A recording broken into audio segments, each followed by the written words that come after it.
Mes chers amis béliers, bonsoir, j'espère que vous allez bien. C'est parti pour les béliers qui ont besoin de recevoir une guidance, un message, merci. Alors on a la reine des bâtons. La reine des bâtons, c'est une reine très belle, c'est une très belle énergie, c'est une énergie de confidence, c'est une reine avec énormément de beauté et d'attirance, on va dire. Les gens la voient, l'admirent, la regardent, s'intriguent, ont envie de la rencontrer, ont envie de savoir. Elle a la possibilité de manifester exactement ce qu'elle veut et très rapidement puisqu'on est dans l'énergie du feu. La reine des bâtons est aussi, on va dire, elle peut être considérée un petit peu comme bon, on va pas dire je vais dire une sorcière aussi, parce que c'est le cas. Une sorcière, mais une sorcière dans le bon sens du terme, puisqu'elle a la possibilité de manifester exactement ce qu'elle veut dans la vie, et donc utiliser les énergies et ce qu'elle connaît de sa personnalité afin de manifester tout ça. C'est une très bonne carte pour commencer une lecture. Alors, vous pouvez bien évidemment être un homme et avoir exactement ces qualités que je viens de décrire actuellement. C'est juste que la reine des bâtons, elle a vraiment cette énergie de masculine et féminine très, on va dire, très balancée, puisque elle connaît sa personnalité sous tous ses angles, en fait. Autant masculin que féminin, autant positif que négatif. Elle a vraiment cette énergie balancée et elle manifeste... elle a les énergies balancées, mais elle peut être aussi très impulsive et très impulsive et réagir vraiment dans le feu de l'action sans forcément trop réfléchir. C'est une très bonne carte, j'adore la reine des bâtons.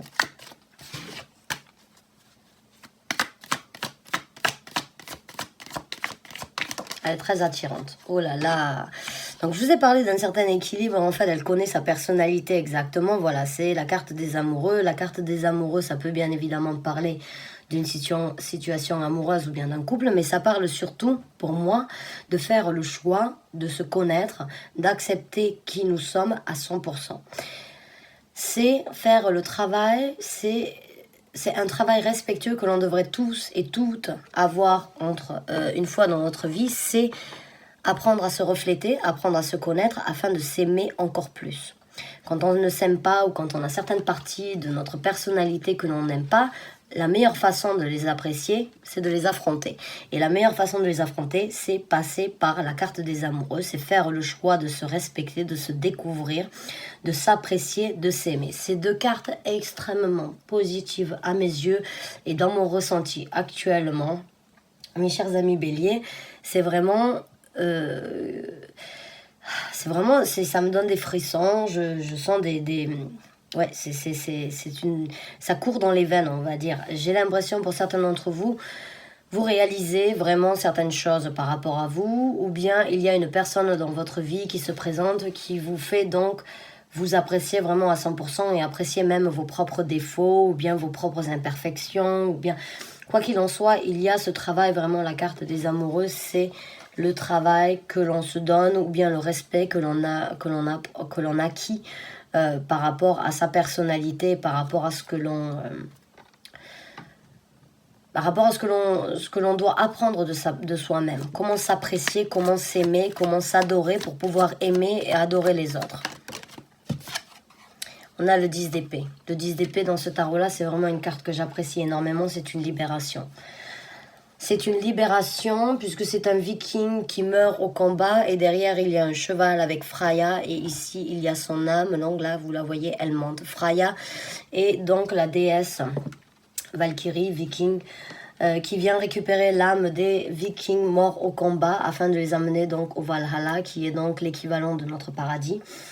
Et il faut savoir que un guerrier viking ne souhaitait qu'une chose, c'est de pouvoir mourir au combat afin d'accéder au Valhalla. Donc c'est une libération de pouvoir mourir au combat. Et là vraiment c'est une libération de l'âme en fait qui vous amène donc là où vous avez besoin d'être, là où vous avez souhaité être, là où vous avez toujours voulu être.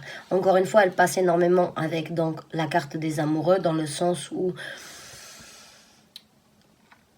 après peut-être après un certain affrontement, après un certain travail, après une certaine réalisation, on se libère. On se libère afin donc de pouvoir joindre les deux, vraiment en fait. notre esprit et notre âme afin qu'ils ne fassent qu'un dans la vie de tous les jours. Waouh! Oh, on a le pape qui est sorti. Le pape c'est la dévotion. Le pape, c'est l'engagement. Le pape, c'est la croyance. C'est la méditation dans ce tarot-là. Vous regardez, c'est vraiment l'apprentissage, en fait, entre un enfant qui devient un adolescent, qui devient donc après ça un adulte, ou bien donc un élève à nouveau un peu plus avancé, un master. C'est vraiment cette énergie donc l'énergie de grandir, l'énergie d'évoluer, l'énergie de monter en grade en fait par rapport à sa personnalité. C'est un peu l'évolution donc d'un enfant, encore une fois, qui devient master à un moment de sa propre personnalité. C'est l'engagement que l'on s'est mis et la dévotion que l'on a voulu créer ou que l'on a créé pour pouvoir obtenir ce que l'on veut. Donc là, j'ai l'impression pour certains d'entre vous, vraiment, il y a cette énergie d'équilibrer certaines choses par rapport à votre personnalité, à qui vous êtes, à ce que vous voulez, à ce que vous voulez dans votre vie, qu'elles viennent de vous-même ou bien d'une personne. Quoi qu'il en soit, il y a une délivrance, il y a quelque chose qui est libéré, il y a quelque chose qui est laissé derrière pour pas forcément renaître, mais pour au moins se sentir beaucoup plus libre. Il y a cet esprit de liberté, d'enfin d'être libre de certaines choses peut-être qu'on n'a pas voulu affronter, donc dans sa propre personnalité, et maintenant on va le perfectionner, on va y donner du temps. Et vous allez sans doute vouloir chercher plus, apprendre encore plus, découvrir beaucoup plus. C'est vous dévouer à la recherche, vous dévouer à l'apprentissage de votre propre personnalité. La carte de la mort, oh ben c'est magnifique, la transformation, la résurrection. Là, je vous ai dit tout à l'heure, j'ai pas voulu dire, on va dire la renaissance ou bien la résurrection avec donc l'âme qui se libère, mais si, elle est sortie quand même. Donc oui, la carte de la mort, elle a vraiment cette énergie de renaître. C'est le phénix qui renaît de ses cendres. C'est vraiment la compréhension que l'on ne veut plus ou que l'on ne peut plus obtenir rien de ce qui était jusqu'à présent, et aujourd'hui on sait que l'on peut obtenir quelque chose de beaucoup mieux, mais que l'on va être aussi dans un état totalement différent. C'est vraiment une nouvelle personnalité qui naît. C'est vraiment une libération. Encore une fois, c'est dingue, les 2 tirages que j'ai fait dernièrement, c'est la même chose. La carte du milieu qu'il y a entre les 5 cartes vraiment montre en fait, j'ai vraiment l'impression qu'il y a la réalisation, il y a on va dire la réalisation, oui, l'effet en fait que la réalisation peut apporter dans votre vie, et l'après-effet en fait de cette libération. Il va y avoir du travail, il va y avoir vous allez sans doute apprendre, découvrir beaucoup de choses par rapport à vous, par rapport à ce que vous voulez. Vous allez sans doute vouloir encore plus découvrir par rapport à votre personnalité. Et vous allez voir que vous allez renaître. Vous allez savoir et comprendre qu'en fait, à travers cette quête, vous êtes vous-même en train de changer, en train d'évoluer et en train de laisser quelqu'un derrière vous qui fera toujours partie de vous, certes, mais qui verra les choses sous un angle totalement différent. C'est super. Jusqu'à présent, c'est vraiment quelque chose de très positif.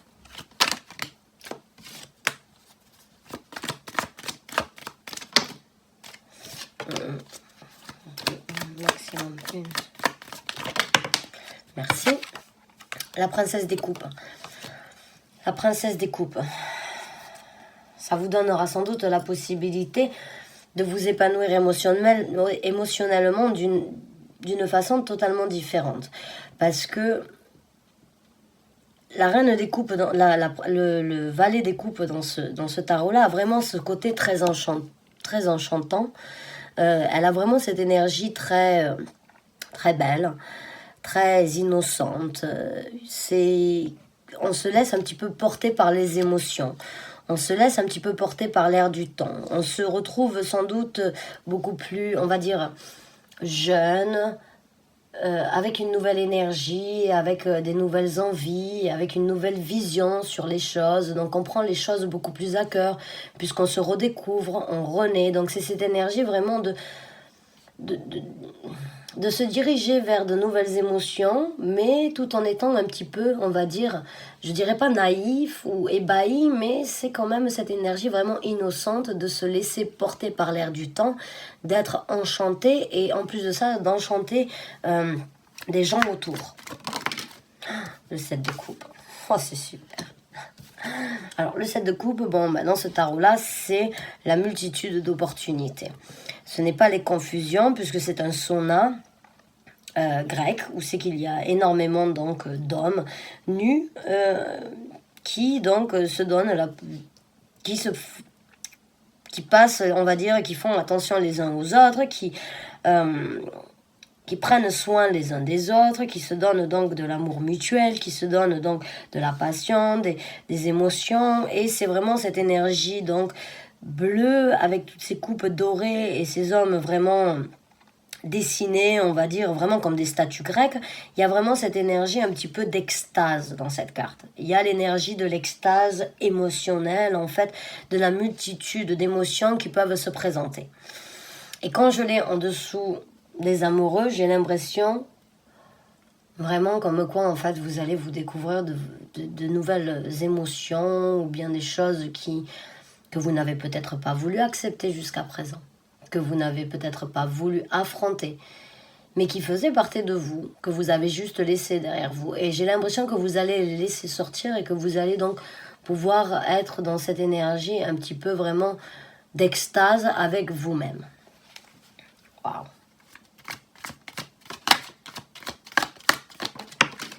Voilà, on a le fou. Voilà. Bon, la carte de la mort, vous avez la carte le mât. C'est pas possible de parler d'autre chose que de renaissance et de renouveau et de nouvelles découvertes, de nouvelles aventures avec le mât. C'est vraiment cette énergie de prendre un petit peu, encore une fois, avec... Je vous en ai parlé juste avant, c'est cette énergie innocente, c'est cette énergie un petit peu de se diriger vers quelque chose de nouveau, même si on ne sait pas où on va. C'est saisir de nouvelles occasions, même si on ne sait pas où elles vont nous amener, ou ce que l'on va trouver en chemin. On est juste appelé à faire quelque chose de différent, à renaître. Et quand je l'ai en dessous donc du 10 d'épée, c'est vraiment pour moi la libération qui va vous donner la possibilité vraiment de recommencer quelque chose de nouveau. Quelque chose de nouveau. Vraiment, c'est... et avec la carte de la mort, il n'y a pas d'autre... c'est vraiment super. Je suis très contente pour vous, mes chers amis béliers, ceux qui se retrouvent. Encore une fois, c'est un tirage général. Donc, bon, les gens qui s'y retrouvent, tant mieux. Les gens qui ne vivent pas, bon, ces moments-là ou ces choses-là, bon, mais c'est juste pas votre tirage. Mais voilà, les gens qui s'y retrouvent, franchement... Je sens cette énergie très paisible, très zen, on va dire, d'avoir confiance en l'inconnu, en fait. Là, c'est vraiment avoir confiance dans l'inconnu, vraiment. Wow. Alors, on va voir avec deux autres cartes pour conclure, on va dire, ce tirage. On a la carte, donc, on a... Le 9 de denier, le 9 de bâton qui est sorti. Le 9 de bâton, c'est donc l'énergie de défendre ses croyances. C'est défendre sa nouvelle personnalité. C'est défendre ses émotions. C'est défendre ses passions. C'est vraiment... Le 9 de denier, le 9 de bâton, c'est celui qui travaille dur, qui peut arriver à un travail tellement intense qu'il en est fatigué, mais il en est fier et il les protège. Il les protège dans le sens où il ne laisse personne l'arrêter. Et il ne laisse personne détruire le travail qu'il a effectué, la passion qu'il a mené à être là où il avait besoin d'être. Et il défend ça.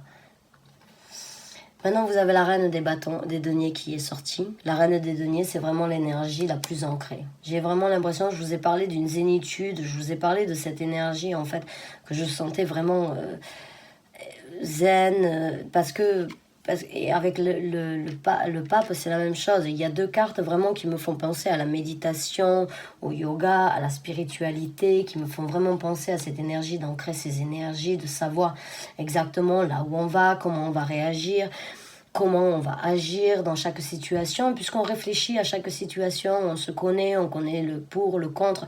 Vous avez la reine des bâtons qui est la plus impulsive, et vous avez la reine des deniers qui est celle qui est la plus balancée au niveau de la façon dont elle réagit, dont elle agit, dont elle pense, dont elle...